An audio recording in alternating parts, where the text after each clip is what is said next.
রবিবার রাতে প্রচন্ড বৃষ্টি হওয়ার কারণে সোমবার সকাল থেকে আকাশটা এরকম থমথমে ছিল। তাই আমি ঘরে এসে বাইরের মেঘলা পরিবেশ দেখতে দেখতে খাচ্ছিলাম চা বিস্কিট। এদিকে মা সকাল সকালই রান্না চড়িয়ে দিয়েছিল। আজকে হচ্ছিল মাংসের তেল দিয়ে কাঁঠালের তরকারি।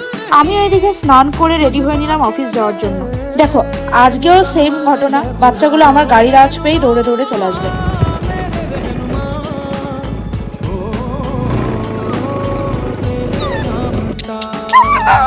একটু বৃষ্টি হলেই এই হয় আমার অফিস যাওয়ার রাস্তার পরিস্থিতি। খুবই অসুবিধা হয় গাড়ি চালাতে, কি আর করা যাবে।